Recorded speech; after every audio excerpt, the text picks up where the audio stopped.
A promessa era sempre a mesma: casa, comida, salário e a chance de jogar na Europa. Primeiro eles conversaram, na verdade enrolaram a gente, né, com palavras bonitas, com promessas. Como é um sonho de qualquer menino ser jogador, eu logo me fiquei feliz.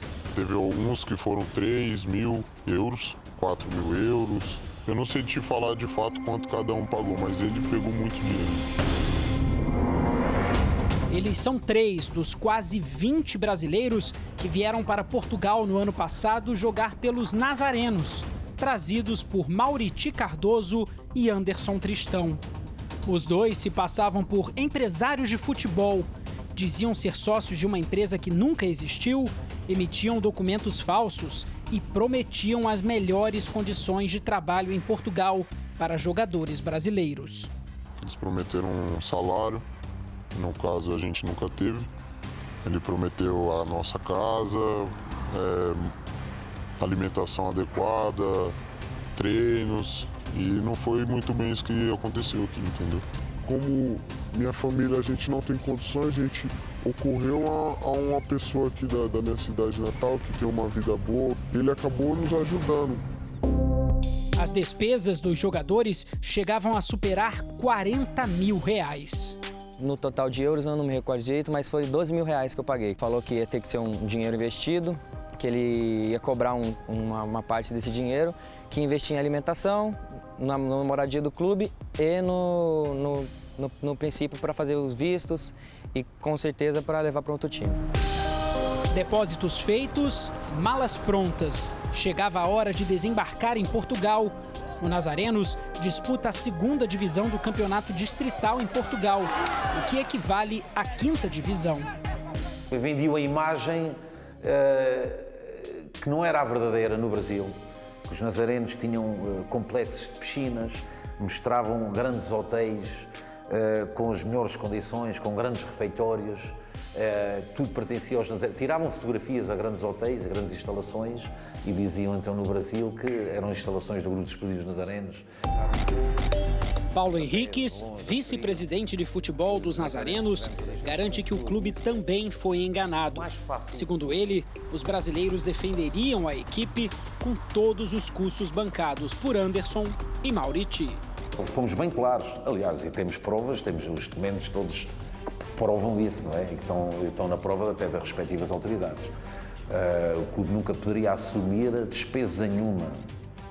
Foi nesta casa que os cerca de 20 brasileiros ficaram quando chegaram aqui em Portugal. Até então, parecia tudo bem. Mas em menos de um mês, foram despejados. E o pior, isso ainda iria acontecer mais 3 vezes em menos de 4 meses deles aqui na Europa. Os proprietários dos imóveis alegaram que o Anderson e o Mauriti não acertaram o valor que foi conversado e estavam enrolando os donos do apartamento. À medida em que o tempo ia passando, nada de salários, nem de apoio. Neste áudio, Mauriti Cardoso responde à cobrança de um dos atletas. As coisas melhorando também, tá chegando mais patrocinador, investidor. Aí a gente volta a falar e a gente fecha um salário aí legal aí pra você aí.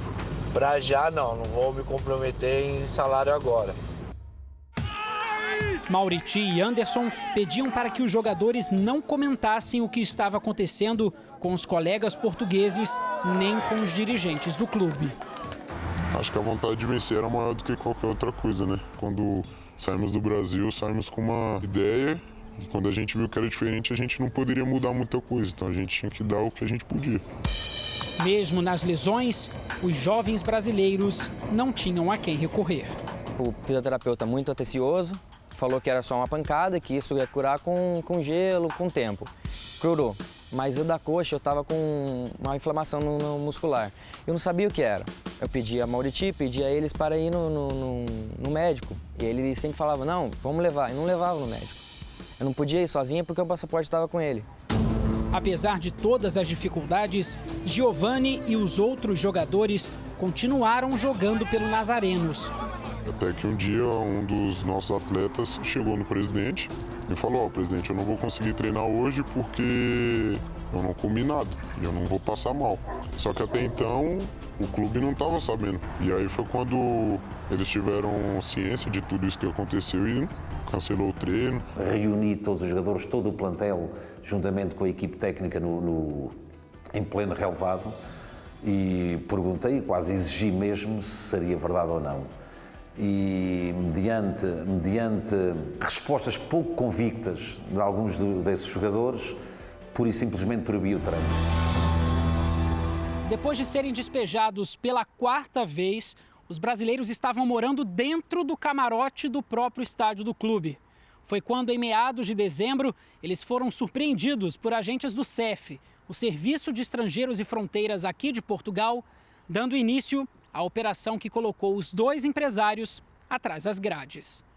Eles chegaram perguntando do Maurici e do Anderson, e aí os caras do CEF, a gente pegou com raiva disso tudo, acabou falando toda a verdade para eles.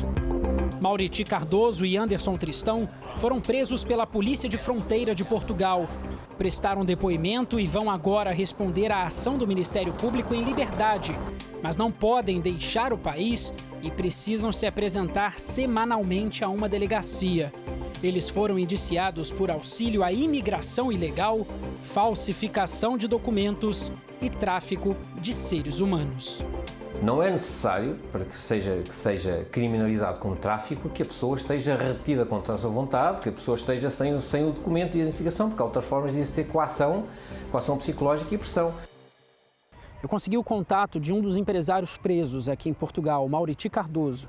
Vou tentar entrar em contato com ele agora, então.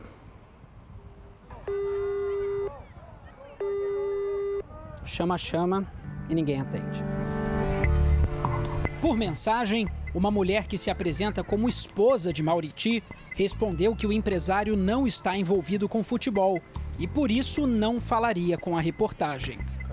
Foram 3 meses de investigação policial e os jogadores em situação ilegal de visto ganharam o prazo de 20 dias para se regularizarem ou deixarem Portugal. Para a maioria, foi um ponto final de um sonho que virou pesadelo. Tinha um atleta ia fazer 18 anos lá, chegaram que eu estava prestes a ir embora, chegaram com sonhos. Isso me emocionou muito lá, porque esses meninos... Eu falava para eles não desistir, porque eu não queria falar o que aconteceu comigo. Alguns atletas decidiram ficar e tentar a regularização no país. Um menino chegou em mim e falou: poxa, velho, minha mãe vendeu o carro dela pra mim estar aqui, pra mim estar passando por tudo isso, pra mim estar passando fome, pra mim estar dormindo no chão. E a gente estando do outro lado do mundo, eu não vou ligar pro meu pai, pra minha mãe, preocupando eles, né? Ah, mãe, eu tô passando fome. O presidente do Nazarenos, João Zarro, também foi indiciado por ser o representante legal da entidade.